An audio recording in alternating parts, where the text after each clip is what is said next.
Huh? Hmm.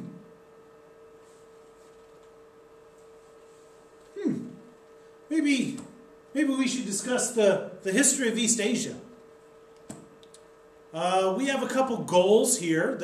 The first is we will explore the pre- and post-World War II history of China, Japan, and Korea. The learner will become familiar with East Asian cultural diffusion. Cultural diffusion. Okay, this sounds like diffusing culture. So maybe spreading culture.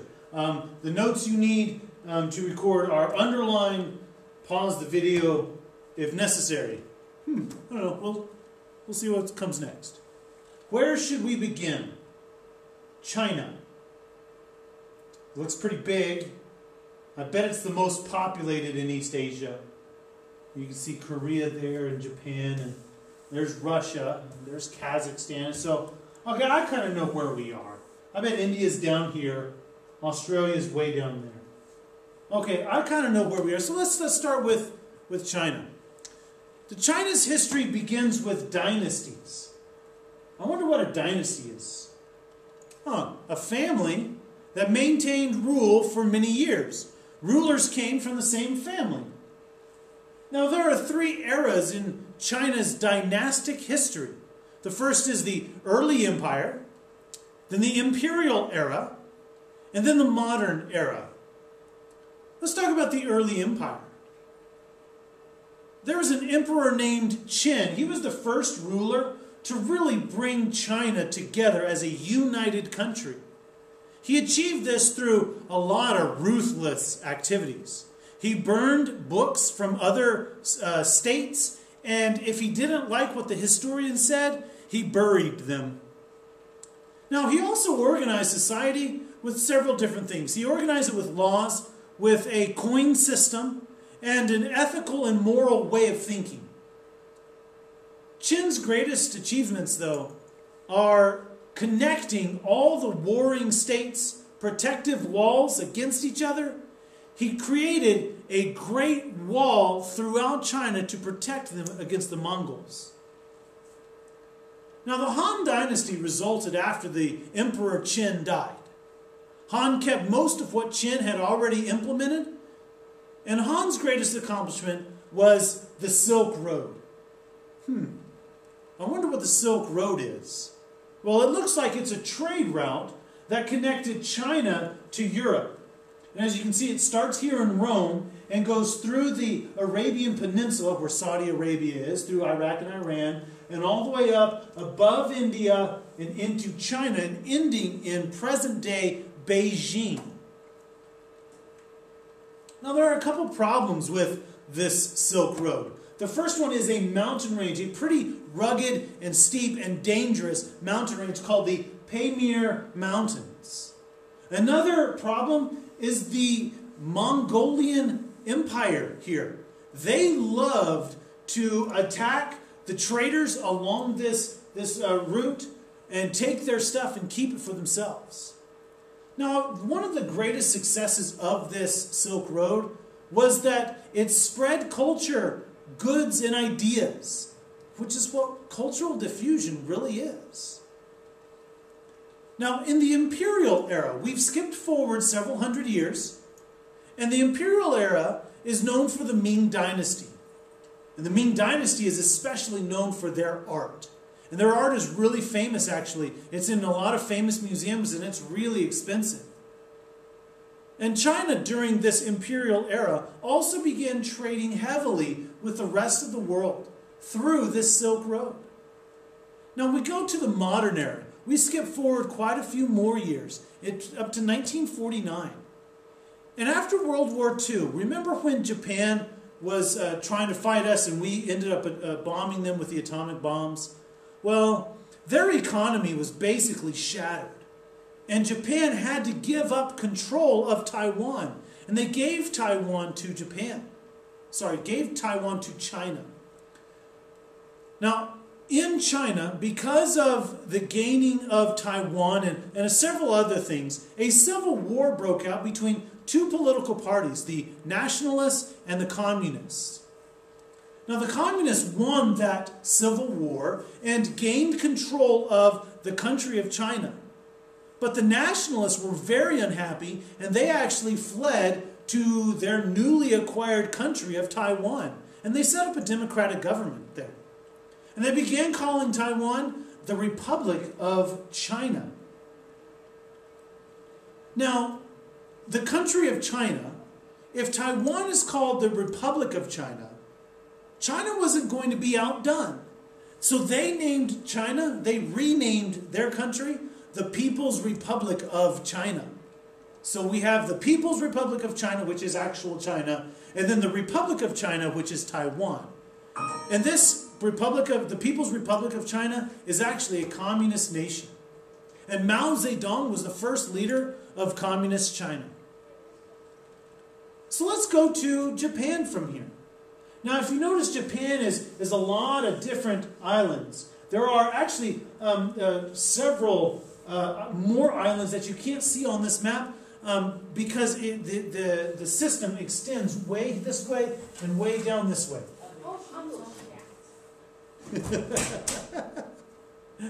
We were interrupted by the janitor. Let's talk about the early history of Japan. It started around 300 AD. Now, around 300 AD is when the Empire of Japan was created. And this was actually the first time the islands of Japan had actually been united. Ever since then, that map of all those islands, they were all independent states of each other. No one depended on each other. But as we developed this empire, they started uniting together. Buddhism grew, which is a type of religion. A Chinese-style writing system was introduced, and Confucianism was coming to this area. And Confucianism is what was really growing with Emperor Qin, the idea of being ethical and moral in your thoughts. Now, cultural diffusion was coming from China. And I wonder why that is. I mean, there's a Chinese style of writing. Buddhism was a big, very popular religion in China. And all of these things seem to be coming from China. Well, I wonder why that is.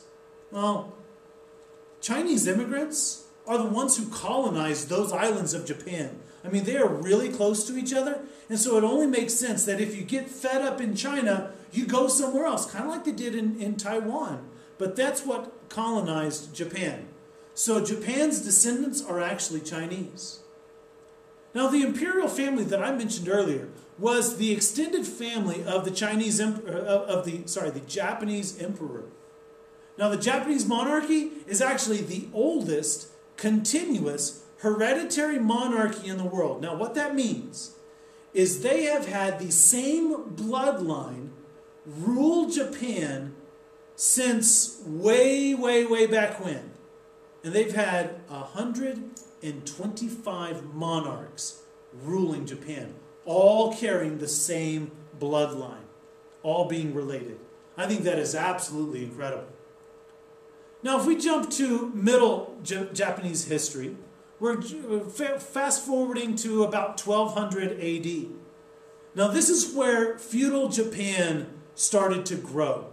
And what we mean by that is there were a lot of groups of people, a lot of pockets of different people fighting other people.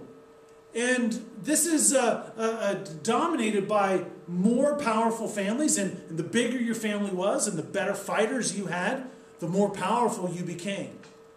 And military warlords during this time, they were called shoguns. It's not just a great restaurant that I love to eat at. Now, during this time also was the rise of the samurai era. Now, we've heard of samurais. These are, the guys who wear those awesome suits and carry those cool swords. And they were actually soldiers that were hired to protect the shogun's property. Here's a good picture of one. I love this style of armor, and those swords are just incredible. I've actually heard that those swords are some of the strongest metal that has ever been created. Buddhism becomes prevalent in Japan, and the development of kana symbols allow for Japanese literature. Now, this is what a kana symbol looks like. This is just a letter of the alphabet, or maybe a word that I just found this off of Google. I typed in kana symbols, and this is what came up with. But as you can see, I mean, it looks like the traditional Chinese writing style. Well, that's because Chinese immigrated to Japan way back in the 300s. So a lot of the culture traits in Japan are going to be from the Chinese.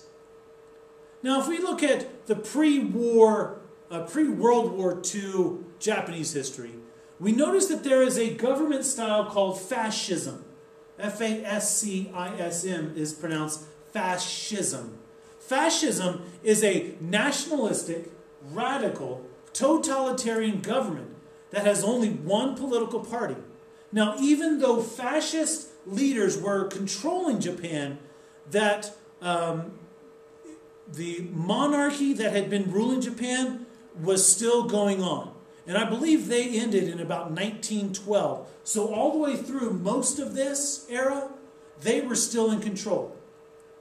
Now the Japanese people, during this time before World War II, began seeing the value of sciences from the Western world, from Europe and the United States. They noticed how awesome some of those ideas were, and they wanted to implement some as well.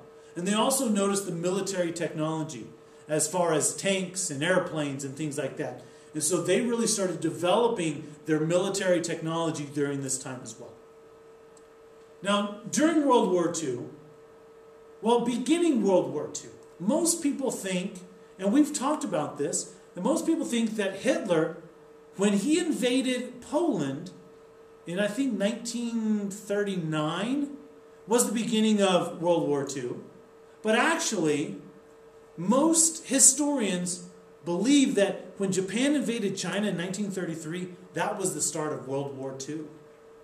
And World War II actually ended in Japan as well. That's when we dropped the 2 atomic bombs on Hiroshima and Nagasaki, Japan. Now, after World War II, we talked about this a little bit too in the China notes, but World War II brought the collapse of the Japanese Empire. Japan really transformed into a democracy because there was really nowhere else to go. They couldn't support themselves, they couldn't do much, and so they needed the people to dig the government out of this big hole that they had created. So they developed a democracy and created a constitution. Now, ever since then, they've really become an economic powerhouse, and mainly because there is a U.S.-Japanese alliance. So let's go to Korea. This is the last part that we're going to talk about today. And you notice that North Korea and South Korea are separated by the 38th parallel. Now, that's a line of latitude. Remember, latitude has a bad attitude. They lay down. So this is the 38th degree latitude line, 38 degrees north, and it separates Korea, North and South Korea. Now, Japan controlled Korea until the end of World War II. Remember, Japan's economy collapsed. They couldn't afford Taiwan, or they couldn't afford Korea either. So after World War II, the Soviet Union controlled the north part of Korea, and the United States controlled the south part. And so we're divided on that 38th parallel. The Soviets set up a communist government. The United States set up a democratic-style government. The communist government in the north hoped to unify the peninsula, and so they invaded South Korea. Now this created what is known as the Korean War, because once we found out, the United States and the United Nations found out that North Korea was invading South Korea, we came to the aid of South Korea and began to fight against North. This was a really uneventful war. We fought for a while and fought for a while, and nothing big happened. No side was giving way.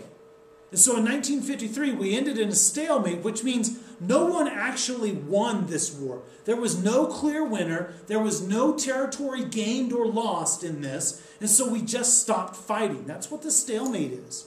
And actually, on that 38th parallel, with a couple miles on each side of it, we set up a demilitarized zone, which means that it's kind of a no man's land between there. You don't dare go to the DMZ, the demilitarized zone. Now in North Korea, it's communist-led. There's always strained relationships between the United States and North Korea. Ever since the Korean War and through the Cold War, the North Korean leadership has always had a problem with the United States. And we even say that they have abused human rights, saying that they've taken away human rights from people and not allowed their citizens to have any freedoms hardly at all. Now North Korea has also developed nuclear facilities, and they've threatened to end the truce that we set up with South Korea and between North Korea at the end of the Korean War. Now South Korea, it's a democratic country. It's an ally of the U.S. And so because of those two points, this third point makes a lot of sense. Their economy has grown over the years. Being democratic, being for the people, by the people, and of the people, allow your economy to grow substantially. And also being a friend of the United States helps as well. So, what should you know? You need to know how people, goods, and ideas have moved from Europe through China, Japan, and Korea. And this is all through cultural diffusion with the Silk Road. You also need to know a brief history of each country and how they are interconnected with each other. If you missed any of the notes, if you can't answer these questions, you have to watch this video again. Thanks, guys. We'll see you around.